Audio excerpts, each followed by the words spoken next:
우리 함께 말씀 보도록 하겠습니다. 오늘 좀 말씀 본문이 변경이 됐는데요. 출애굽기 29장 45절에서 46절 말씀입니다.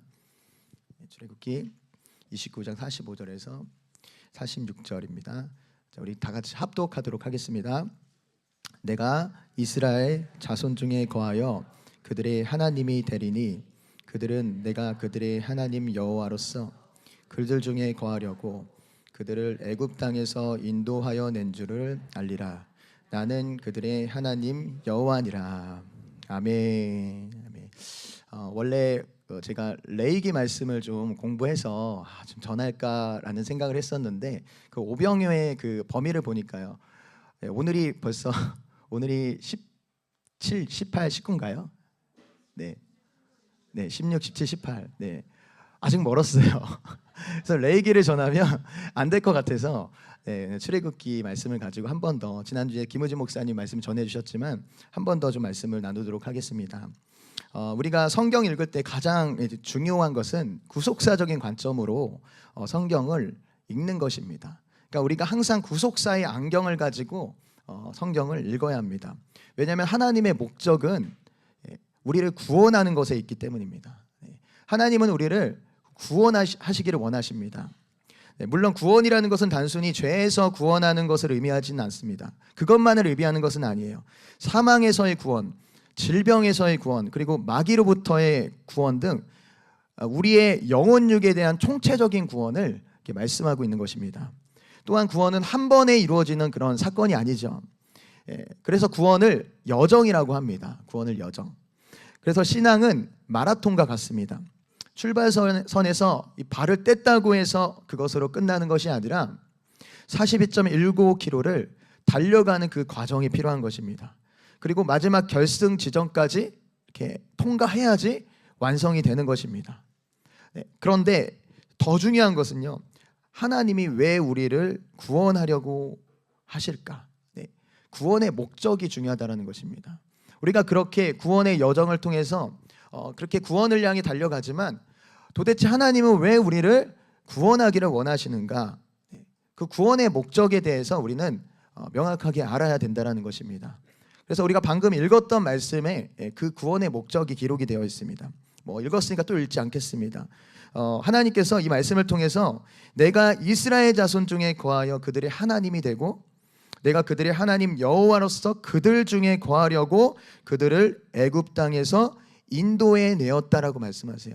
그러니까 그들을 애굽 땅에서 인도하신 이유가 그들의 하나님으로 그들 안에 거하기 위해서, 그들과 함께 있기 위해서 하나님께서 그들을 구원하셨다라는 것입니다. 그러므로 여러분, 구원의 목적은 하나님이 우리에게 거하시기 위한 것입니다. 많은 사람들이 구원의 목적을 잊어버리고 살아요. 단지 구원받고 교회에서 열심히 헌신하고 봉사하면 그만이지 라는 생각을 하면서 그냥 우리도 모르게 구원의 원래의 목적을 잊어버린 채 그렇게 신앙생활하고 있는 그런 모습이 분명히 있습니다. 그런데 그것은 구원의 목적이 아니라는 거예요. 하나님이 우리와 함께 거하기 위하여, 함께 하시기 위하여 우리를 구원하신 것입니다. 자, 이것은 창세기부터 요한계시록까지 하나님은 이 뜻과 이 의미를, 그 하나님의 마음을 기록을 해 두셨습니다. 우리가 창세기를 보면요, 하나님이 세상을 창조하시고 특별히 무엇을 만드시죠? 어떤 곳을 만드시죠? 에덴 동산을 만드시잖아요. 여러분, 에덴을 왜 만들었을까요? 그런 질문 한번 해보셨습니까? 질문 다 해보셨죠? 결론 내셨습니까? 답을 얻으셨습니까? 저도 이제 그런 질문을 많이 했었는데 제가 내린 결론은요, 결론을 좀 말씀드리려고 합니다. 여러분, 하나님께서 천지 만물을 만드셨잖아요. 하나님은 천지 어느 곳에서나 무수부재하신 분이십니다. 그래서 어느 곳에서나 계시는 분이세요. 그런데 하나님께서 특별한 목적이 있으실 때에는 어느 한 장소에 거하십니다. 예를 들어 2000년 전에 예수님께서 이 땅에 오셨을 때 예수님께서는 지구상의 모든 곳에 거하신 것이 아니라 베들레헴이란 한 장소를 통해서 이 땅에 오신 것입니다. 또한 하나님은 특별한 장소인 지성소와 성전에 거하셨어요. 그리고 마태복음 18장 20절에는 이렇게 말하거든요. 두세 사람이 내 이름으로 모인 곳에는 나도 그들 중에 있겠다. 두세 사람이 내 이름으로 모인 장소, 모인 곳, 그죠? 모인 곳에는 내가 함께 하겠다라는 것이잖아요. 네. 그러니까 어떠한 장소에 임하신다라는 게 특별한 때. 네. 에덴도 마찬가지인 것입니다. 하나님은 무수보재하시지만 특별히 거하시는 곳이 있는데 그곳이 에덴이라는 거예요. 그래서 창세기 3장 8절에 동산에 거니시는 하나님을 표현하는 이렇게 문구들이 나옵니다. 네. 아담과 하와가 혼자 둘만 에덴에 있었던 것이 아니라 하나님이 그들과 함께 에덴 동산에 거하셨다는 것을 우리는 알 수가 있습니다. 하나님이 에덴에 거하셨다는 또 다른 증거는 에덴 동산이란 이름에서 찾을 수가 있습니다. 여러분, 에덴은 기쁨이라는 뜻입니다. 그리고 동산은 울타리예요. 그래서 에덴 동산하면 기쁨의 울타리인 것입니다. 자, 이 울타리는 하나님의 말씀 토라를 의미합니다. 그러니까 하나님의 말씀이 충만한 가운데 그들이 살고 있었다는 거예요. 그러니까 하나님의 말씀이 충만하다면 하나님이 그곳에 거하시는 거죠. 여러분, 제가 계속 말을 하잖아요. 지금 저의 말이 충만하잖아요. 제가 이 공간에 있기 때문에 네, 저의 말이 계속 나가는 거잖아요. 네, 마찬가지입니다. 하나님의 말씀으로 충만한 곳이 바로 에덴 동산이라는 것을 알 수가 있습니다. 그러니까 처음부터 하나님께서는 그 인간과 함께 거하기 위해서 에덴이라는 동산을 만드신 거예요. 자, 이러한 관점으로 출애굽기를 보면 우리와 함께 거하시기를 원하시는 그 하나님의 마음을 우리가 알 수 있습니다. 이것이 그분의 갈망이에요. 하나님이 진짜 원하시는 것은 저와 여러분들이 하나님과 함께 살아가는 것입니다. 그분이 우리 삶에 거하셔서 에덴에서 누리셨던 그 하나님의 임재와 그 친밀한 교제를 회복하는 것입니다. 그래서 오늘 예배를 통해서 그 하나님의 임재를 회복하는 저와 여러분들이 되시기를 축복합니다. 여러분, 그 출애굽기를 좀 우리가 서론을 좀 볼 텐데요. 출애굽기의 한글 이름은 72역 성경, 그 72역 아시죠? 그 72역 성경을 따라서 지어진 이름입니다. 72역이 무엇입니까? 히브리어 그리고 아람어로 기록된 그 구약 성경을 기원전 3세기에서 기원전 1세기까지 이렇게 헬라어로 이렇게 번역한 성경입니다. 그러니까 우리가 보고 읽고 있는 이 대부분의 성경이 이 72역을 기준으로 번역이 되었다고 보시면 됩니다. 출애굽기는 헬라어로 엑스오도스입니다. 네, 탈출이라는 뜻이에요. 그래서 우리는 출애굽기가 애굽을 탈출하는 내용이라는 것을 너무나 잘 알고 있습니다. 그런데 원래 출애굽기에 이름이 있어요. 원래 출애굽기의 그 히브리어 이름은 셰모트입니다. 셰모트. 셴은 이름이란 뜻이고 오트는 이게 복수형이에요. 그래서 이름 드린 거죠. 저도 뭐 잘 알지는 못하지만 히브리어 알파벳이 22개로 되어 있습니다. 그리고 각 알파벳마다 의미가 담겨져 있어요. 한자처럼요. 그래서 이 셈이라는 단어를 파자하면 두 개의 알파벳이 나옵니다. 신과 맴이 나오는데요. 신은 형상이란 뜻이고 맴은 본질이란 뜻입니다. 자, 그러므로 이 신과 맴이 합쳐져서 셈이 되는데 셈은 형상의 본질이란 뜻이에요. 그러니까 이름들이라는 것은 형상의 본질을 말하는 것을 우리는 이 단어를 통해서 알 수 있는 것입니다. 그러니까 이름에는 어떤 대상의 본질과 정체성이 담겨져 있습니다. 여러분들 다 이름이 있으시죠? 네, 그 이름을 누가 지으셨습니까? 부모님이 지으셨죠. 근데 부모님이 생각 없이 지으셨습니까? 네, 다 거기에는 정체성이 있어요. 우리 딸이, 우리 아들이 이런 사람이 됐으면 좋겠다라는 그러한 마음을 가지고 이름을 지었잖아요. 네. 제 이름이 명규잖아요. 이게 한자로 풀면요, 발글명 쌍투규거든요. 네. 그러니까 온 땅을 밝게 하는 사람이 되라라고 그렇게 이름을 지어주셨는데 좋습니까?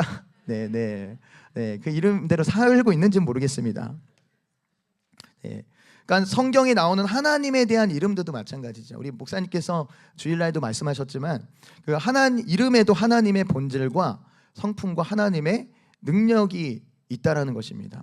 예를 들어 우리가 너무 잘 아는 이 야훼라는 그 하나님, 야훼 하나님, 이 야훼는요 언약의 하나님이잖아요. 자, 그런데 이 야훼라는 이름을 파자하면 이 네 개의 단어가 나옵니다. 네 개의 그 알파벳이 나와요. 그래서 요드, 바브, 헤이가 두 번 연속 나오거든요. 그래서 요드는 그 의미가 손이란 뜻이에요. 그리고 바브는 못이란 뜻입니다. 그리고 헤이는 보다, 보라라는 뜻을 가지고 있습니다. 그래서 손을 보라, 못을 보라라는 뜻을 가지고 있는 거예요. 이 단어가 합쳐지면 야훼인 거죠. 야훼잖아요. 그러니까 야훼는 예수님의 십자가에 대한 이 계시가 이 야훼라는 이름 속에 담겨져 있다라는 것입니다. 그래서 예수님의 십자가를 통해서 하나님이 우리와 함께 하신다는 그 진리가 이 야훼라는 이름 속에 숨겨져 있는 것입니다. 뿐만 아니라 구약 성경에 사람의 이름이 나올 때는 반드시 그 이름에 따라서 사람의 인생과 운명이 결정이 됩니다. 아브람이 아브라함으로 바뀌잖아요. 네, 한 부족의 아비에서 열국의 아비, 열방의 아비로 그가 변화된 인생을 살았습니다. 그리고 또한 야곱도 이스라엘로 이제 바뀌잖아요. 그의 삶 가운데 원래 야곱이라는 이름은 속이는 자라는 이름의 그 뜻을 가지고 있는데 이스라엘은 하나님과 싸워서 이겼다라는 뜻을 가지고 있잖아요. 그러니까 그의 이름이 이전에는 사람하고 씨름을 했어요. 사람하고 씨름하면서 속이는 삶을 살았는데 하나님과 씨름하는 사람이 된 거예요. 그러니까 하나님을 의지하는 사람이 됐다라는 것입니다. 하나님 앞에 모든 문제를 가져나가서 그분과 씨름하는 것입니다. 여러분, 우리의 삶에 일어나는 일들에 대해서 사람하고 씨름하면 안 됩니다. 여러분, 만약에 야곱이 에서와 씨름했다고 생각해 보십시오. 나만 아겠습니까? 에서는 거칠고 이름처럼 거칠고 힘이 센데 그 힘센 에서와 겨루기를 한다면 아마 야곱은 비참하게 그냥 비참한 인생으로 인생을 마무리했을 것입니다. 그런데 야곱은 에서와 씨름하지 않았어요. 하나님과 씨름했습니다. 자, 그러자 어떤 일이 벌어졌습니까? 우리 다 아는 것처럼 에서와의 관계 문제가 그냥 풀어져 버렸어요. 에서가 막 군대를 이끌고 막 그 야곱을 만나러 오잖아요, 그렇죠? 근데 야곱이 그것에 겁을 먹었는데 아마 군대를 이끌고 올 때는 에서도 좀 악한 마음이 있었던 것 같아요, 그렇죠? 근데 야곱이 씨름하는 순간, 하나님과 씨름하는 순간 하나님의 그 마음이 에서에게 부어져서 에서의 마음을 바꿔주신 거죠. 그리고 에서뿐만 아니라 야곱의 마음도 바꿔주셨어요. 야곱이 에서를 위해서 선물 준비하잖아요, 그죠? 근데 그 선물이 진짜 진심이 담긴 선물이었습니까? 진심이 담긴 선물이 아니죠. 에서의 마음을 어떻게 해서든 풀어서 내가 에서와의 만남을 통해서 변을 당하지 않기 위해서 이게 뇌물인 거죠. 뇌물로서 그 선물을 준비했는데 그 하나님과의 씨름을 한 후에 에서를 만났는데 우리가 그 문구를 보시면 야곱이 진짜 에서를 존경하는 마음으로 형님 내가 형님을 존경합니다. 그러한 마음으로 선물을 주거든요. 그러니까 하나님께서 그 씨름을 통해 하나님과의 씨름을 통해서 하나님이 사람의 마음을 바꿔주시는 것입니다. 여러분, 사람하고 씨름하지 마시고 하나님과 씨름하는 저와 여러분들이 되기를 축복합니다. 또 성경에 나오는 무드셀라라는 이름 있잖아요. 그 이름의 뜻은 그가 죽은 후에 심판이 온다라는 뜻이잖아요. 그리고 실제로 그가 죽은 그 년에 그 홍수 심판이 임했습니다. 그러니까 그 이름대로 하나님께서 역사하신 것이죠. 자, 그런 맥락에서 출애굽기를 이 쉐모트 이름들이라고 부르신 이유도 이 출애굽기에 언급된 사람들의 이름을 통해서 하나님의 뜻이 분명히 있다라는 것입니다. 하나님은 그들을 통해서 구원의 역사를 이뤄 가십니다. 즉 하나님이 기억하시는 그 이름들을 통해서 구속사의 역사를 이루신다는 것입니다. 대표적으로 1장 1절 말씀은 이렇게 시작을 하거든요. 출애굽기 1장 1절 야곱과 함께 각각 자기 가족을 데리고 애굽에 이른 이스라엘의 아들들의 이름은 이러하니. 우리 이 말씀 그냥 넘기잖아요, 그죠?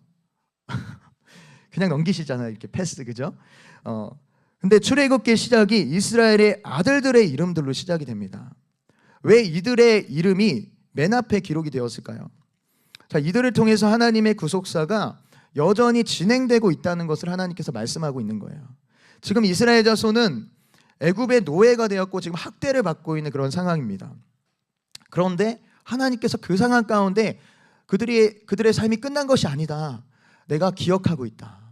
라는 것을 보여주고 있는 것입니다. 그런데 이 학대를 받는 그들이 더욱 번성하잖아요. 그죠? 우리 8절 말씀 보니까 그들이 온 땅에 가득할 정도로 많았다라고 기록을 하고 있습니다. 그러니까 하나님은 그들의 상황과 환경에 상관없이 여전히 구속의 역사를 이루고 계시는데 그들이 번성할 것이라는 그 약속이 창세기 15장 13절에서 14절에 그 아브라함과 하신 그 약속이 기록이 되어 있거든요. 우리 함께 보겠습니다. 읽겠습니다. 시작.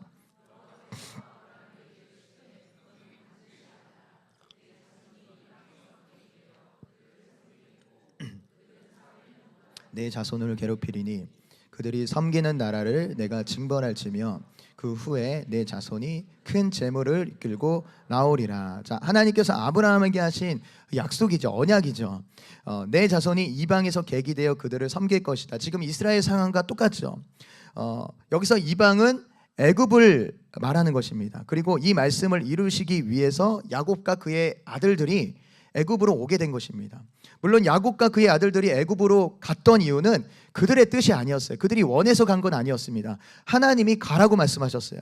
그래서 창세기 46장 3절에서 4절 말씀에 보면 다시 읽겠습니다. 시작. 하나님이 이르시되 나는 하나님이라 내 하나님의 애굽으로 내려가기를 두려워하지 말라. 거기서 너로 큰 민족을 이루게 하리라. 내가 너와 함께 애굽으로 내려가겠고 반드시 너를 인도하여 다시 올라올 것이며 요셉이 그의 손으로 내 눈을 감기리라 하셨더라. 아멘. 약속이 계속 이어지는 거예요. 더 명확해지고 더 확장이 되는 것입니다. 야곱이 애굽에 가는 것에 대해서 이렇게 불안을 느낄 때 하나님께서 야곱에게 찾아오십니다. 그리고 말씀하시는 거예요. 너로 큰 민족이 할 것이다. 그러니까 가라. 그리고 내가 너와 함께 할 것이다. 라고 약속을 하셨습니다. 그리고 46절 8절에 보니까 이렇게 말씀하십니다. 애굽으로 내려간 이스라엘 가족의 이름은 이러하니라. 야곱과 그의 아들들 곧 야곱의 맏아들 르우벤가라고 이렇게 말씀하죠. 자, 이게 어디에 기록된 말씀이죠? 출애굽기 1장 1절의 말씀이죠. 네, 같은 맥락의 말씀이 나오는 것입니다. 그러니까 여러분 보세요. 창세기 46장과 출애굽기 1장의 그 시간적인 간격은요 결코 짧은 시간이 아닙니다. 네. 약 430년이 흘러갔습니다. 그런데 이 창세기와 출애굽기를 연결함으로써 하나님은 이 야곱의 아들들의 이름들을 통해서 하나님의 약속과 구속사를 지금 진행하고 있다는 것을 우리에게 말씀하고 있는 것입니다. 자, 그래서 출애굽기를 이렇게 읽으실 때 여러분 이런 이름들에 주목하시면 도움이 됩니다. 왜냐하면 그 이름들을 통해서 하나님은 구원의 역사를 이루시기 때문입니다. 그 다음 나오는 이름이 뭐 제가 이렇게 쓰진 않았지만 그 산파, 그 히브리 산파에 대해서 나오잖아요.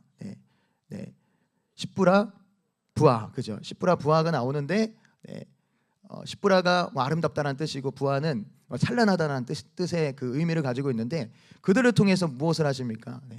바로의 그 아들이 태어나면 다 죽이라는 그 명령을 하나님을 경외함으로 하나님을 두려워해서 그 명령에 순종하여서 죽이지 않죠. 다 살려두잖아요.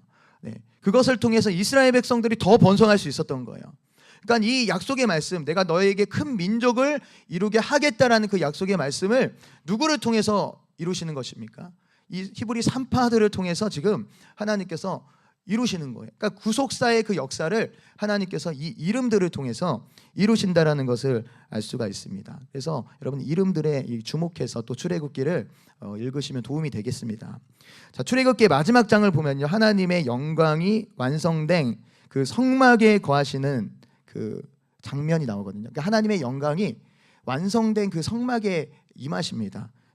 출애굽기 40장 34절 말씀 우리 읽겠습니다. 시작. 구름이 회막에 덮이고 여호와의 영광이 성막에 충만하매. 자, 하나님의 영광이 이스라엘 진 가운데 충만하게 임하시죠. 자, 우리가 무심하게 이 말씀을 보면 하나님의 영광이 그냥 쉽게 임하는 것이라고 생각할 수 있습니다. 그러니까 우리의 기도들을 통해서 그것들을 이렇게 보게 되잖아요. 우리는 그냥 무의식적으로 하나님 주의 영광을 나타내 주소서. 그렇게 기도할 때 있으시죠? 다 충만한 상태에서 주의 영광을 이렇게 기도하십니까? 가끔은 그냥 무의식적으로 너무 많이 이런 기도를 했기 때문에 그냥 나올 때가 있잖아요. 물론 이런 기도 너무 중요합니다. 너무 귀하고요. 어떤 사람들은 뭐 세상의 것들을 구하는데 하나님의 임재와 영광을 구하는 기도는 굉장히 차원이 높은 기도인 거죠. 거룩한 기도입니다. 그런데 이런 기도를 우리가 한다고 해서 무조건 하나님의 임재와 하나님의 영광이 임하는 것은 아닙니다. 만약에 그렇다면 지금 수없이 많이 하나님의 영광과 실제적인 그 하나님의 영광과 하나님의 임재가 임했겠죠. 우리의 삶에 수도 없이 많이요. 그런데 그것이 아니라는 거예요. 하나님은 자신의 백성들과 함께하는 것을 정말 간절히 원하셨지만 무조건 임하는 것이 아닙니다. 하나님은 어떠한 과정을 거치셨다는 거예요. 이 과정을 통해서 하나님은 끝내 그 하나님의 영광이 그들 가운데 임하도록 하셨다라는 것입니다. 그래서 창세기와 이 계시록 사이에서 그 하나님의 역사하심을 보면요, 하나님은 하나님의 뜻과 그 일을 이루시기 위해서 점진적으로 계시하고 풀어가시는 것을 볼 수가 있습니다. 예를 들어서 이스라엘에 대한 계시가요,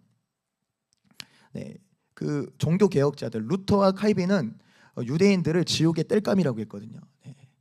그들은 죽어야 된다고 했거든요. 왜 그랬을까요? 이스라엘에 대한 계시가 아직 임하지 않은 거예요. 왜냐하면 아직 그때는 말세 지말이 아니었거든요. 그때는 그 계시가 아직 임할 때가 아니었어요. 그런데 1900년대 들어와서 이제 그런 계시들이 막 열린 거예요. 하나님이 그 계시를 점진적으로 이렇게 풀어주시고 열어주셨기 때문에 저와 여러분들이 이제는 다 알잖아요, 그죠? 이스라엘을 위해서 기도해야 되고, 결국 하나님께서 한 세 사람을 통해서 교회를 완성하실 것이다. 자, 이러한 그 계시를 우리가 말씀을 통해서 알 수가 있는 것입니다. 자, 이렇듯 하나님은 점진적으로 그 계시를 풀어가십니다. 그래서 하나님은 이스라엘과 함께 하시는 그 과정이 분명히 있다라는 거예요. 그것을 위해서 사전에 하나님께서 행하시는 일들이 있다라는 것입니다. 그래서 그 과정을 조금 오늘 좀 살펴보도록 하겠습니다. 자, 첫 번째 과정은요, 구원입니다. 구원. 우리가 너무 잘 알고 있죠. 우리는 하나님의 임재와 영광이 애굽에서 이 고된 노동을 하고 있는 이스라엘 백성들에게 그때 임하면 되지 않나라고 우리가 생각할 수 있습니다. 그렇죠, 여러분. 진짜 힘들고 고통스러울 때 그냥 하나님의 영광으로 임하시면 안 되나? 그런 생각을 우리는 충분히 할 수 있습니다. 그런데 하나님께서는 그 영광을 회복하기 위해서 먼저 이스라엘 백성을 구원하십니다. 자, 구원은 애굽에서 나오는 것입니다. 여러분, 애굽이라는 단어는 미츠라임이라는 단어를 쓰거든요. 이 단어의 의미는 문제, 괴로움, 고통을 의미합니다. 그리고 어떤 견고한 진을 의미하거든요. 우리 출애굽기 2장 23절에서 24절 말씀 보겠습니다. 읽겠습니다. 시작. 여러 해 후에 애굽 왕은 죽었고 이스라엘 자손은 고된 노동으로 말미암아 탄식하며 부르짖으니 그 고된 노동으로 말미암아 부르짖는 소리가 하나님께 상달된지라. 하나님이 그들의 고통 소리를 들으시고 하나님이 아브라함과 이삭과 야곱에게 세운 그의 언약을 기억하사. 아멘. 지금 이 말씀을 보면 하나님께서 그 이스라엘 백성들이 지금 고된 노동으로 탄식하며 하나님께 부르짖고 있다라고 말씀하고 있습니다. 그들이 지금 그들의 신분은 노예인 상태예요. 그리고 그들은 바로에게 사로잡혀 있습니다. 우리가 로마서 6장에 보면 우리가 이전에 어떠한 존재라고 설명을 하고 있죠. 죄의 종이라고 말씀하고 있어요. 우리가 이전에는 죄의 종이었다라고 말씀하고 있습니다. 그러니까 모든 사람은 이스라엘과 같이 이 죄의 종인 상태로 있는 거예요. 그래서 이 바로의 영에 다 묶여 있습니다. 그런데 문제는 우리의 힘으로 이것에서 나올 수가 없다라는 것입니다. 이스라엘 백성들이 요셉이 죽은 후에 300년 이상을 부르짖었거든요. 그러니까 창세기 그 50장 끝에 보면 요셉이 105세에 죽었다고 나오나요? 네, 110세를 살고 죽었다고 합니다. 그러니까 이스라엘 백성이 애굽에 들어오고 나서부터 110년을 살고 죽은 거예요. 그러니까 그로부터 한 300년이 좀 지났을 때 하나님께서 이스라엘 백성을 출애굽하신 것입니다. 제가 지금 말이 이렇게 빠른 거는요, 이렇게 버릇이 돼서 그래요. 제가 어린이 사역하고 막 청소년 사역하고 하다 보니까 그 애들은 틈을 주면 안 되거든요. 그러니까 이게 잠잘 틈을 주면 안 돼요. 그래서 말을 빨리빨리 해야지, 이게 정적이 있으면 안 돼요. 걔네들은 정적이 있는 순간 잠들거든요. 그래서 제가 그것에 좀 익숙해서 이게 버릇이 돼서 이렇게 말이 빠른 거니까 네, 이해해 주시기를 부탁드립니다. 천천히 해보겠습니다. 네. 그러니까 300년 이상을 부르짖었거든요. 근데 정말 오랜 시간 동안 그들은 이 노예에서, 고된 노동에서 벗어나려고 몸부림쳤을 것입니다. 아마 막 일하면서 짜증나고 욕하고 심지어 쿠데타 또 일으킬 생각도 해보고 아마 별의별 생각을 다 하지 않았겠습니까? 그런데 문제는 그들의 힘으로는 절대로 애굽에서 나올 수 없었다라는 것입니다. 그 오랜 시간 동안요. 여러분, 이것을 통해서 우리가 무엇을 알 수 있습니까? 지금 우리가 겪고 있는 죄와 고통과 아픔과 여러 가지 이 묶임들은요, 우리의 힘으로 절대 해결할 수 없다라는 것입니다. 저는 저의 한계를 너무나 많이 느낍니다.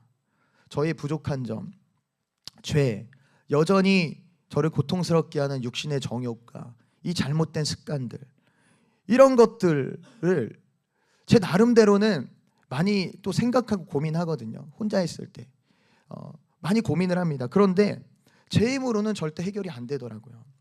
벗어날 수가 없습니다. 여러분도 그렇지 않습니까? 도저히 해결되지 않는 내 삶의 문제들, 아픔과 상처들, 그리고 그것으로 인해서 고통의 시간을 겪고 있는 분이 계시지 않습니까? 이 자리에도 그런 분들이 계실지 모르겠습니다. 여러분, 만약에 우리가 하나님이 보시는 관점에서 우리 한 사람 한 사람을 본다면 아마 묶여있는 영혼들이 어마어마하게 많을 거예요. 그러니까 우리가 겉으로 봤을 때는 그냥 멀쩡해 보이고, 저도 지금 말씀을 전하고 있으니까 멀쩡해 보이잖아요. 네. 그런데 속은 아닐 수 있다는 것입니다. 속은요, 다 막 묶임도 여러 가지 묶임이 있고 어려움이 있고 돌파하지 못하는 그런 장애물들이 있고, 그러한 것들이 우리 안에 누구나 가지고 있다는 것입니다. 그런데 문제는 이것은 우리의 힘으로 해결할 수가 없습니다. 근데 하나님께서 이렇게 말씀하세요. 출애굽기 2장 24절에서 25절입니다. 읽겠습니다. 하나님이 그들의 고통 소리를 들으시고 하나님이 아브라함과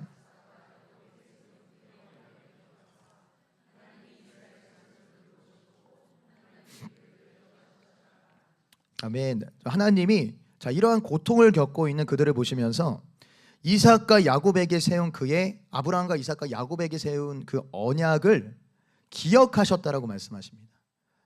그러니까 하나님은 그 언약을 통해서 일하신다라는 거예요. 그러니까 우리의 어떠함이 아니에요. 그러니까 우리가 잘나고 우리가 뭐 대단한 인물이어서 하나님이 우리에게 언약을 우리를 자유케 하시는 것이 아니라 하나님의 언약을 통해서 그 언약을 기억하시고 이스라엘 백성을 돌보셨다라고 말씀하고 있는 것입니다. 여러분, 하나님은 약속에 근거하여 일하시는 분이십니다. 예. 그래서 우리가 아직 죄인 되었을 때 하나님이 우리를 사랑하셨다라고 하잖아요. 우리가 잘나서 그런 게 아니에요. 우리가 완전해서, 우리가 뭐 하나님 말씀을 잘 들어서, 그래서 우리를 사랑하신 것이 아니라 하나님이 그냥 하나님의 마음과 하나님의 계획 가운데, 하나님의 뜻 가운데 우리를 사랑하시기로 결정하시고 약속을 하신 것입니다. 여러분, 그 하나님의 사랑이 얼마나 큰지 아십니까? 제가 전 교회에서 청소년 사역을 할 때 한 친구가 있었어요. 그런데 그 친구가 자꾸 예배 시간에 핸드폰을 하는 거예요. 저희는 핸드폰 하면 안 되거든요. 다 걷었거든요. 근데 핸드폰을 안 주고 막 반항을 하면서 가지고 있는 거죠. 그리고 기도회 자리에 이렇게 기도회를 하는데 기도회는 잘 나와요. 근데 기도회에 나와서 실제 전 기도를 하나도 안 하는 거예요. 그 시간에도 자꾸 핸드폰 하고 있는 거예요. 자, 그럴 거면 나오지 말아야 되는데 방해되잖아요, 그렇죠? 기도하는데 막 눈 떴는데 막 이렇게 핸드폰 하고 있으면 괜히 막 신경 쓰이고, 좀 기도에도 방해가 되는데 항상 그 친구는 예배와 기도의 자리는 너무 열심히 나왔다는 게 문제였습니다. 네. 그리고 자꾸만 비행기를 타려고 하는 거예요. 비행기를 타려고 한다는 말이 무슨 말인지 모르십니까? 네, 비행 청소년이 된다는 거죠. 네, 자꾸만 매일 비행기를 타려고 하는 그런 모습을 봤을 때 죄송합니다. 네, 제 마음에 화가 나더라고요. 그래서 제가 기도 시간에 혼냈어요. 네, 너 그렇게 하면 하나님 기뻐하지 않으신다. 너 그러다 진짜 지옥 가면 어떡하냐. 똑바로 해라. 지금 기도의 시간에 핸드폰 하면 안 된다. 기도해라. 나 그렇게 말했는데 그 순간 이 저의 마음이 굉장히 불편한 거예요. 그리고 실제로 그날 기도에는 분위기가 너무 안 좋았어요. 그러니까 이게 정제로 딱 해버리니까요, 이 분위기가 완전히 다운되는 거예요. 그러니까 하나님이 저를 책망하신다는 생각이 들었어요. 왜냐하면 하나님의 마음으로 제가 그 친구를 보지 않은 것입니다. 그러니까 인간적인 생각과 마음으로 그 친구를 보았던 거예요. 실제적으로 그 친구가 지금 갖고 있는 겉으로 드러나는 그런 문제점만 봤지 그 안에 있는 그 내면에 있는 영적인 상태를 보지 못하는 거예요. 그 상태가 어떻습니까? 왜 기도를 못하고 왜 예배를 못합니까? 묶여 있어서 그런 거잖아요. 영적으로 묶여 있어서. 그러니까 하나님은 그 친구를 보면서 이걸 다 보고 계신 거예요. 그 친구가 왜 그렇게 하는지. 그러니까 너무 안타까운 마음이 드셨고, 무엇보다 하나님은 계속 기다리신다는 생각이 들었어요. 내가 기다리고 있다. 네. 여러분, 하나님은 기다리시지 않습니까? 저와 여러분들을 정말 기다리고 계셨어요. 이전에 하나님을 대적하고 하나님을 모르고 또한 교회를 계속 다녔지만, 물론 아예 처음부터 교회를 안 다니신 분들도 많이 있겠지만 교회 안에서 자랐던 분들도 얼마나 많이 예배를 회방했습니까? 네. 얼마나 많은 사람들을 속으로 죽이고, 네. 살인하고, 그렇죠? 네. 얼마나 많이 미워했습니까? 근데 하나님은 그냥 심판하지 않으신, 그냥 그대로 그것을 심판한 것이 아니라 기다리셨다라는 거예요. 오래 참으셨다는 것입니다. 여러분, 이것이 하나님의 마음입니다. 여러분, 하나님은 우리가 생각하는 차원으로 우리를 사랑하지 않으세요. 하나님의 차원이 있습니다. 아가페의 사랑을 우리에게 주십니다. 이건 조건 없는 사랑이에요. 그러니까 하나님의 관점으로 우리는 나 자신과 다른 사람을 보아야 됩니다. 하나님은 저와 여러분들의 영적인 상태를 다 아시거든요. 무엇에 묶여있고 뭐가 문제인지, 그리고 하나님은 그것을 해결하기 원하시고 해결할 능력도 있으십니다. 그래서 그대로 심판하신 것이 아니라 오래 참으시고 기다리시고, 결국 그 예수님의 십자가를 통해서 우리를 구원해 주신 것 아닙니까? 자, 그러므로 여러분, 우리가 주일날 담임 목사님 설교 들은 것처럼 예수님의 이름을 사용해야 됩니다. 하나님이 우리에게 주셨거든요. 그러니까 우리를 불쌍히 여기셔서 예수님을 보내셔서 우리에게 이것을 너희가 끊어내라, 믿음으로 너희들이 끊어내라라고 주신 것입니다. 이스라엘 백성들이 출애굽할 때 하나님이 출애굽을 이끄셨지만 이스라엘 백성들이 반드시 해야 되는 것이 있었습니다. 그것은 어린 양을 취하는 거예요. 먼저 어린 양을 취하는 거예요. 어린 양을 취한다는 게 무엇을 의미합니까? 어린 양을 취하려면 자기가 키우고 있던 가축을 잡아야 되잖아요, 그렇죠? 그 가축을 잡아서 죽일 때 어떤 생각이 들까요? 나의 죄로 인해서 얘가 나 때문에 죽게 되는구나, 이렇게 고통스럽게 죽게 되는구나. 자, 그러한 마음을 갖지 않겠습니까? 그 가슴 아픈, 그 마음을 치는 그러한 일들이 벌어지지 않겠습니까? 자, 그러므로 이 어린 양을 취한다는 것은 회개를 의미합니다. 그러니까 어린 양을 취함으로 회개해야 된다는 거예요, 먼저. 그리고 그 피를 문설주와 임방에 바르는 것입니다. 자, 이것은 하나님이 해주시는 것이 아니라 이스라엘 백성이 직접 해야 되는 것입니다. 출애굽기 12장 7절에 그 피를 양을 먹을 집 좌우 문설주와 임방에 바르고라고 말씀하세요. 그러니까 그들이 직접 해야 되는 거예요. 임방에 바르라라고 말씀하셨어요. 그러니까 우리가 회개하고 예수 이름을 직접 선포할 때 여러분, 우리 안에 묶임들이 떠나가게 되는 것입니다. 자유를 얻게 되는 것입니다. 진정한 출애굽을 경험할 수가 있는 거예요. 그런데 마귀는 이것을 못하게 막아요.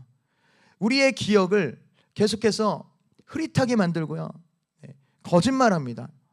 이것은 이렇게 화내고 이렇게 정죄하고 이렇게 판단하고 이렇게 죄를 짓는 것은 너 자신이 하는 거야. 물론 우리가 하는 거죠. 그러나 여러분, 이 마귀가 계속해서 정죄감을 준다는 거예요. 자, 그럴 때 우리는 예수 이름을 선포할 때 하나님께서 모든 죄에서 자유를 우리에게 얻게 하실 것입니다. 그러니까 우리가 직접 해야 된다는 것입니다. 자, 두 번째는요, 하나님께서 전쟁하게 하세요. 전쟁. 자, 하나님은 우리의 구원을 위해서 싸우시는 분이십니다. 그래서 구원의 여정에는 반드시 전쟁이 있습니다. 출애굽 전부터 엄청난 전쟁이 있었어요. 10가지의 재앙을 통해서요, 하나님께서 애굽의 신들을 차례대로 심판하십니다. 그리고 애굽의 군대를 홍해 한가운데에서 완전히 멸하셨습니다. 또한 이스라엘이 출애굽 이후의 여정도 사실 전쟁의 여정인 거예요. 출애굽하고 얼마 안 있어서 르비딤에서 아말렉과의 그 싸움이 있지 않습니까? 이 싸움에서 모세는 산에 올라가서 손을 들고 있었고 아론과 훌이 모세의 팔을 잡았습니다. 그리고 싸움은 이제 여호수아가 했지만 이스라엘이 승리를 합니다. 그런데 모세가 그 승리한 후에 이제 제단을 쌓잖아요. 제단을 쌓은 다음에 고백했던 말이 무엇인지 아십니까? 여호와 니시, 그렇죠? 여호와 니시는 승리의 하나님을 뜻합니다. 그러니까 하나님께서 먼저 지금 승리의 하나님이심을 계시하신 거예요. 그 싸움을 통해서. 그런데 여기서 알 수 있는 것은, 우리가 또 한 가지 알 수 있는 것은 하나님만 전쟁을 하신 것이 아니라 이스라엘도 전쟁을 했다는 것입니다. 그들이 싸웠다라는 거예요. 그리고 하나님께서 출애굽하는 이스라엘 백성을 이렇게 부르셨습니다. 우리 4절 말씀, 7장 4절 말씀 보겠습니다. 우리 함께 읽겠습니다. 시작.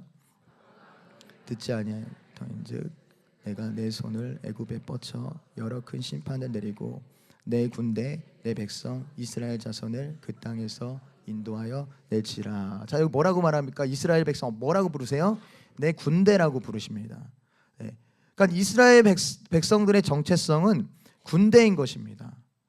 여러분, 우리가 흔히 출애굽한 이스라엘이 가나안 땅에 들어가면 무조건 안식을 얻는다고 생각을 해요. 그런데 안식은 절대 그냥 얻어지는 것이 아닙니다. 싸움을 통해 얻어지는 거예요. 이스라엘 백성들은 가나안 땅에 들어가서 반드시 전쟁을 치러야만 했습니다. 그래서 민수기에 보면 그 인원을 계수할 때 싸움에 나갈 만한 모든 자를 계수하라고 말씀하셨어요.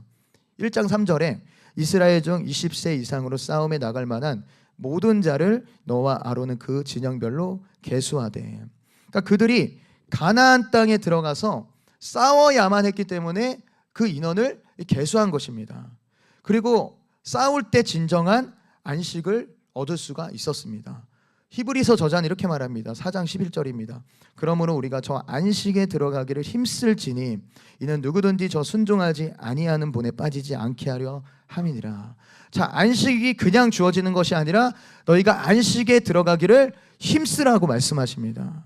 그러니까 안식을 위해서는 반드시 싸워야 된다는 것입니다. 그래서 우리의 구원의 여정에는 싸움이 있습니다. 믿음의 싸움을 해야 된다는 것이죠. 왜냐하면 끊임없는 영적 전쟁이 우리에게 있기 때문이에요. 누구든지 싸움을 멈추는 순간 하나님이 그 가운데 거할 수가 없습니다. 안식을 잃어버리는 거예요. 다윗이 그랬습니다. 그가 밧세바로 인해서 넘어졌을 때 어떤 때입니까? 싸움을 멈췄을 때예요. 왕들이 출정할 때 다윗이 성에 있었다라고 말씀하시거든요.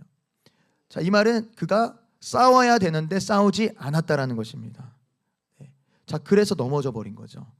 여러분, 우리의 삶에 믿음의 싸움이 멈춰지는 순간 사단은 귀신같이 합니다. 사단의 밥이 돼요. 사단은 우는 사자와 같이 집어삼킬 자를 막 찾고 있어요. 지금도 이렇게 조시는 분들 막 찾고 있어요. 막 이렇게 우는 사자와 같이 조는 자를 막 찾아서 막 먹어버리려고 지금 그러고 있다라는 거예요. 그러니까 사실 지금은 우리는 영적 전시 상황인 거죠. 제가 말씀 준비하면서도 제가 싸움을 그렇게 치열하게 하고 있지 않다라는 그런 생각이 들었습니다. 그러니까 막 끊임없이 막 믿음의 싸움을 해야 되는데 어느 순간 어느 영역에서는 그냥 포기해버리고 어느 영역은 조금 싸우는데 또 다른 영역에서는 또 그냥 완전히 그냥 내려놓고 그냥 그러한 영역들이 내 안에 있구나라는 생각을 하게 되었습니다. 이렇게 고개를 끄덕끄덕 하시는 분들이 있는데 저와 같은 상황인 것 같습니다. 그러나 우리가 싸워야 된다는 거예요. 다시 오늘의 이 말씀을 통해 이 시간을 통해서 여러분 싸우기로 결정하셨으면 좋겠습니다. 담임 목사님 쓰신 책이 화이터잖아요, 그죠? 그러니까 우리 교회의 정체성도 싸우는 자들인 것입니다. 싸울 때 끝까지 믿음의 길을 걸어갈 수 있습니다. 자, 여러분 그런데 이 싸움을 위해서는요 훈련이 필요합니다. 우리 교회는 지금 훈련의 시즌을 보내고 있어요. 목사님 선포하셨고 이제 그 훈련의 시즌을 계속해서 걸어갈 거예요. 그런데 이스라엘 백성도 마찬가지거든요. 하나님은 그 광야의 40년의 시간들을 통해서 이스라엘이 싸움을 할 수 있도록 훈련을 하십니다. 우리 출애굽기 13장 17절 말씀 보겠습니다. 우리 읽겠습니다. 시작.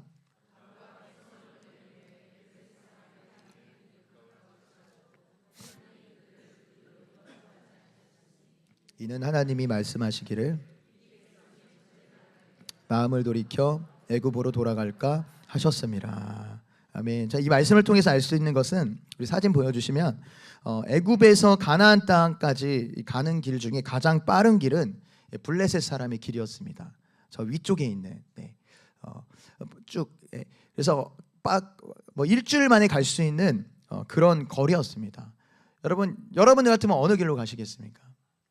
당연히 빠른 길로 가잖아요, 그죠? 지금도 뭐 우리 내비게이션 켜고 가면 이 내비가 계속해서 빠른 길로 이렇게 업데이트를 해주잖아요. 그러면 다 그 길로 가잖아요. 그러니까 우리는 빠른 길로 가는 것을 원합니다. 그런데 하나님은 그것을 원하시는 것이 아니었어요. 하나님은 의도적으로 그 길로 가지, 그 빠른 길로 가지 않고요. 홍해 광야길로 하셨습니다.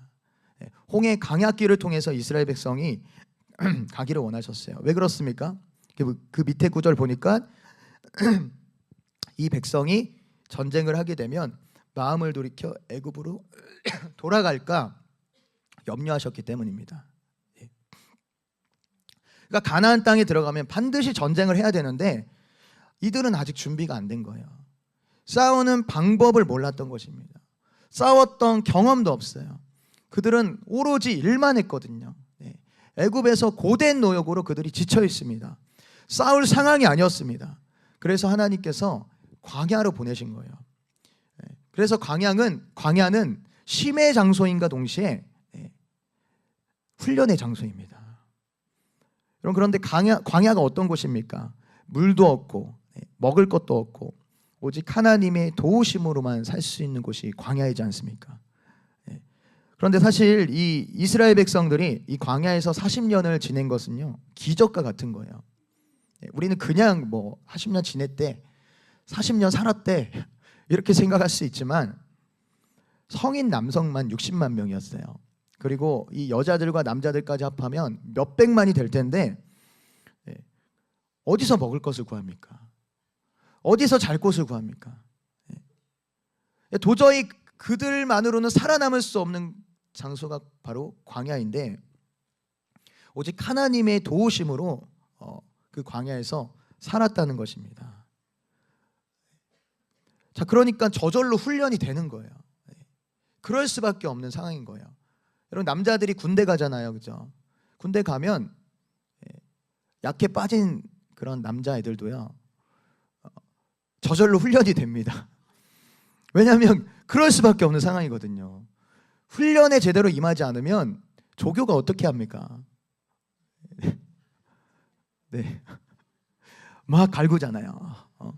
욕하면서 막 갈굽니다. 그러니까 무서워서 막 어쩔 수 없이 막 하는 거예요. 하다 보니까 어느 순간 내가 총을 쏘고 있고 내가 수류탄 던지고 있고 어느 순간 딱 갖춰진 상태로 훈련된 그 군인이 되는 것이죠. 마찬가지예요. 그러니까 이스라엘 백성이 광야에서는 훈련을 받을 수밖에 없는 상황이었습니다. 어떤 훈련입니까? 하나님의 말씀에 대한 훈련이었어요. 하나님께서 말씀을 주시잖아요.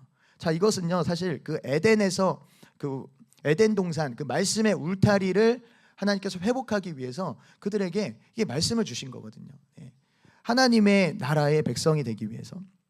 그러니까 하나님의 말씀을 따라서 이제 순종해야 되는 거예요. 애굽에 있을 때는 바로의 법을 따라 살았죠. 그러나 출애굽하고 구원을 얻고 나서는 하나님의 말씀에 따라서 살아가는 방식을 반드시 배워야만 했습니다. 그리고 또 무엇을 배웠습니까? 무엇을 훈련했습니까? 예배하는 훈련했어요. 그 땡볕에서 그 추운 곳에서 물론 하나님이 불기둥과 구름기둥으로 지켜주셨지만 그러한 곳에서 그들은 예배했다는 거예요. 그 메마르고 황폐한 그곳에서 하나님이 그들을 훈련시켰습니다. 예배를 통해서. 사실 다윗이 그 훈련을 했던 사람이었어요. 다윗은 시편 그 63편에 보면 그 광야 한가운데 메마르고 황폐한 그 땅에서 내 영혼이 주님을 앙무하고 내 육체가 주님을 갈망한다라고 고백하거든요. 그러니까 그 광야로 간 그 다윗이요 그곳에서 하나님을 예배하는 그 훈련을 했다는 것입니다. 자, 그러니까 여러분 우리가 이 시대 가운데 해야 되는 훈련이 무엇입니까? 하나님의 말씀에 순종하는 훈련을 해야 되고요. 또 어떠한 상황에도 예배하는 훈련을 해야 돼요. 우리가 살아가면서 힘들 수 있잖아요, 그렇죠? 고통스러울 수 있습니다. 그런데 반드시 우리가 해야 될 것은 하나님을 예배하는 자리를 떠나면 안 된다는 거예요. 어떠한 순간에도 하나님을 예배하는 그 자리에 나와야 됩니다. 제가 이렇게 청년 사역하면서 청년들이 하나님을 이렇게 떠나는 경우가 있잖아요. 근데 그런 친구들의 특징은 예배의 자리를 자주 떠납니다. 그러니까 충만할 때는 막 기분 좋을 때는 막 예배의 자리에 열심히 나와요. 그래서 세상을 다 뒤집어 엎고 내가 10,000명의 사람들을 구원하겠다. 내가 어디든지 가겠다라는 각오로 그렇게 예배합니다. 누가 보면 그 공간, 그 넓은 공간에 그 친구 혼자만 있는 것 같아요. 막 소리도 크게 하고. 그런데 마음이 어렵고 힘들면 어느 순간 예배에 빠지기 시작합니다. 예배에 타협하기 시작하는 거예요. 그러면서 결국 세상으로 가는 그런 모습들을 제가 많이 봤거든요. 그러니까 여러분 우리는 이 훈련을 해야 된다는 거예요. 그러니까 힘들고 막 너무 고통스러워요. 내 삶의 문제들로 인해서 잠도 안 올 지경인 그런 상태에 있을 때에도 어쨌든 예배 자리에 나올 때 여러분 하나님께서 회복을 주시고 은혜를 주시는 줄 믿습니다. 이 훈련을 반드시 하는 저와 여러분들이 되기를 축복합니다. 마지막으로 하나님은 성막을 만들라고 말씀하셨어요. 출애굽기 25장부터 40장까지 거의 절반이나 되는 분량이 성막에 관련된 말씀으로 채워져 있습니다. 그리고 마지막 40장은 이제 성막이 완성이 되죠. 그리고 하나님의 영광이 이스라엘 가운데 충만하게 임하는 장면으로 끝이 납니다. 시내산에서 모세는 율법과 함께 성막의 설계도를 받습니다. 네, 하나님께서 왜 성막을 지으라고 하시는 거예요? 결국 이것을 위해서 하나님께서 그들을 구원하신 것입니다. 출애굽기 25장 8절에서 9절 말씀 우리 또 읽겠습니다. 시작.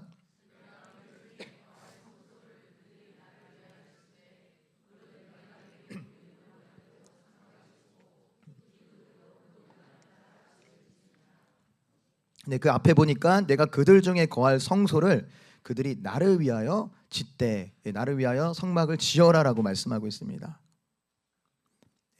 왜 그렇습니까? 하나님이 그들 가운데 거하기를 원하셨기 때문에. 사실 출애굽기가 애굽에서 탈출하다라는 뜻을 가지고 있지만 제 개인적으로 이 출애굽기를 보면서 출애굽기 주제는 성막을 통한 하나님의 영광과 임재라는 생각이 들었습니다. 그분의 임재, 그분이 함께하심. 앞에서 말씀드렸지만 결국 이스라엘을 구원하신 것도 하나님이 그들과 함께 거하기를 원하셨기 때문에 그들을 구원하신 것입니다. 그리고 그들이 광야에서 훈련하고 싸워야 하는 이유도 결국 가나안 땅에 들어가서 그들이 영원한 안식을 누리면서 하나님과 함께 거하기 위해서, 하나님이 거하시는 처소가 되기 위해서 싸우는 것입니다. 자, 그러므로 우리의 신앙생활에서 제일 중요한 것이 무엇입니까? 하나님이 우리의 삶에 함께하는 것입니다. 출애굽기 쭉 우리가 읽어보면 하나님이 매 순간 그들과 함께 하셨다는 것을 우리가 알 수 있거든요. 특별히 제가 3장 8절을 보면서 이제 그것을 이제 보았는데요. 우리 읽도록 하겠습니다. 출애굽기 3장 8절입니다. 시작.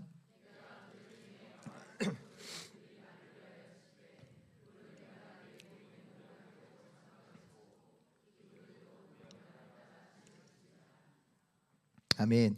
자, 내가 내려가서 그들을 애굽인의 손에서 건져내겠다라고 말씀하시죠. 그러니까 하나님이 직접 내려가시겠다라는 거예요. 그리고 그 땅에서 직접 인도하시겠고, 그리고 가나안 땅에 들어가는 것도 하나님이 데려간다라고 말씀하시잖아요. 여러분, 데려가고 내가 직접 간다라는 의미를 가지고 있는데, 그러니까 하나님께서 이 모든 그 출애굽의 과정 가운데, 가나안 땅까지 그 과정 가운데 홀로 이스라엘을 두신 것이 아니라 함께 하셨다라는 것입니다. 그러니까 매 순간 하나님이 그들과 함께 하셨어요. 그 증거가 만나와 메추라기고요, 반석에서 물이 나오는 기적을 보여주신 것이고요, 또한 구름 기둥과 불 기둥으로 그들과 함께 하신 것입니다. 그리고 가장 강력한 증거는 성막이죠. 그러니까 이것은 하나님께서 그들과 함께 하시겠다라는 강력한 의증이, 그 하나님의 의증이 담긴 말씀인 것입니다. 그런데 여러분, 우리는 하나님의 마음을 모를 때가 많이 있는 것 같습니다. 하나님은 정말 이 마음이 크시거든요. 하나님이 정말 우리와 함께 하기를 원하시는데, 우리는 이렇게 다른 하나님을 떠나서 이렇게 다른 것들을 하기를 원하는 그러한 우리의 모습이 우리 가운데 있는 것 같습니다. 여러분, 시내산에서 모세가 율법을 받고 있을 때 이스라엘 백성은 산 밑에서 뭐 합니까? 송아지, 금송아지를 만들죠. 그러니까 지금 결혼식 날인데 그 결혼식 날에 부정을 저지르고 있는 거예요. 이스라엘 백성들이 금송아지를 만들었습니다. 하나님께서 그때 마음이 많이 상하셨어요. 그래서 하나님께서 그 출애굽기 33장에 보면 뭐라고 말씀하시냐면, 제가 읽어드릴게요. 여호와께서 모세에게 이르시되 너는 내가 애굽 땅에서 인도하여 낸 백성과 함께 여기를 떠나서 내가 아브라함과 이삭과 야곱에게 맹세하여 내 자손에게 주기로 한 그 땅으로 올라가라. 내가 사자를 너보다 앞서 보내어 가나안 사람과 아모리 사람과 헷 사람과 브리스 사람과 휘잇 사람과 여부스 사람을 쫓아내고 너희를 적과 꿀이 흐르는 땅에 이르게 하려니와, 여기서 중요합니다. 나는 너희와 함께 올라가지 아니하리니. 그러니까 하나님은 너 가라, 너희들 가라, 가나안 땅에 들어가, 근데 나는 함께하지 않을 거야 라고 말씀하셨어요. 여러분, 하나님이 얼마나 이스라엘 백성과 함께하기를 원하셨습니까? 이제까지 그것을 향해서 달려갔잖아요, 그렇죠? 하나님께서 오랜 시간 기다리셨습니다. 그런데 이스라엘 백성들이 그 금송아지를 짓고 하나님을 배신하고 떠나는 순간 그 하나님의 마음이 상하셔서요, 내가 너희와 함께 가지 않을 거야. 그 하나님, 그 이스라엘 백성과 함께하고 그 싶은 그 마음으로 가득 차 있던 그 하나님의 마음에 변화가 있었던 거죠. 그런데 그때 모세가 하나님이 기뻐하시는 반응을 합니다. 뭐라고 반응을 하냐면 15절 말씀, 모세가 여호와께 아뢰되 주께서 친히 가지 아니하려시거든 우리를 이곳에서 올려보내지 마옵소서. 모세가 지금 이렇게 말하고 있는 거예요. 주님이 함께 가지 않으시면 가나안 땅에 우리를 올려보내지 마십시오. 우리 거기 들어가봤자 소용없습니다. 주님이 계시지 않는데 그 땅에 들어가서 뭐합니까? 그러한 마음으로 그 마음을 올려드렸을 때 여러분, 하나님께서 모세에게 놀라운 일을 행하세요. 20절, 또 내가 또 이르시되, 자, 먼저 모세가 하나님의 영광을 보여달라고 하거든요. 그때 하나님께서 20절 말씀, 또 이르시되 내가 내 얼굴을 보지 못하리니 나를 보고 살 자가 없음이라. 여호와께서 또 이르시기를, 보라, 내 곁에 한 장소가 있으니 너는 그 반석 위에 서라. 내 영광이 지나갈 때 내가 너를 반석 틈에 두고 내가 지나도록 내 손으로 너를 덮었다가 손을 거두리니 내가 내 등을 볼 것이요 얼굴은 보지 못하리라. 지금 하나님께서 모세에게 주님이 아니면 우리 저 안 가겠습니다. 주님이 함께 하지 않으면 안 갑니다. 자, 그러한 마음을 가졌던 모세에게 지금 선물을 주시는 거예요. 어마어마한 선물을 주시는 거예요. 여러분, 하나님의 영광은 원래 어디에 임합니까? 성막에 임하잖아요, 그죠? 근데 지금 아직 성막이 만들어지기 전인데 지금 모세에게 그냥 임한 거예요, 하나님의 영광이. 근데 여기 자세히 말씀을 보면요, 여호와께서 또 이르기를 보라, 내 곁에 한 장소가 있으니 너는 그 반석 위에 서라. 그 반석이라고 말씀하고 있죠. 그 반석 위에 서라. 내 영광이 지나갈 때 내가 너를 반석 틈에 둘 것이다. 그럼 반석은 무엇을 의미할까요? 우리가 아는 것처럼 반석은 예수 그리스도를 의미하는 것입니다. 그 반석 위에 섰을 때, 그 모세가 그 예수님을 예표하는 반석 위에 섰을 때 하나님께서 그의 영광을 모세에게 보여주신다라는 거예요. 아직 성막이 만들어지지 않았는데 그 하나님의 영광이 모세에게 임한 것입니다. 여러분, 이 말씀을 통해서 우리가 무엇을 할 수 있습니까? 하나님은 어떠한 사람에게 하나님의 영광을 나타내십니까? 모세와 같은 마음을 품는 자들. 하나님, 나에게 좋은 거 많이 주셨어요. 하나님, 나에게 축복도 주시고 나에게 건강도 주시고 자녀들이 다 잘 되었어요. 하나님이 주신 은혜를 생각하면 너무 감사해요. 그런데 주님이 함께하지 않으면 나는 이거 다 소용없습니다. 주님이 함께하지 않으시면 내가 갖고 있는 것들, 내가 지금 소유하고 있는 것들, 내가 누리고 있는 이런 축복들 아무 쓸모가 없습니다. 주님, 저는 주님과 함께하기를 원합니다. 그렇게 주님 앞에 고백하는 자들에게 하나님께서 어떻게 반응하십니까? 하나님의 영광으로 임하신다는 거예요. 물론 전제가 있습니다. 그러한 자들에게 예수 그리스도를 바라보게 하십니다. 모세에게 반석 위에 서라라고 말한 것처럼 예수와 함께 있어라. 그래서 예수님께서 임마누엘로 우리 가운데 오시지 않았습니까? 하나님께서 그들의 백성과 함께 있을 것이다.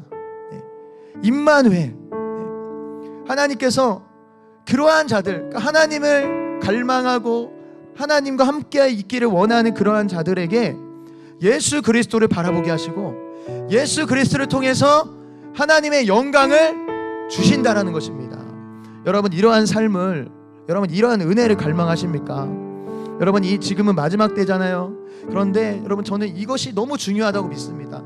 하나님과 함께하는 삶, 하나님과 함께하고 싶은 그 갈망함이 있는 그러한 우리의 마음이 얼마나 중요한지 여러분 지금 그 마음을 품고 계십니까?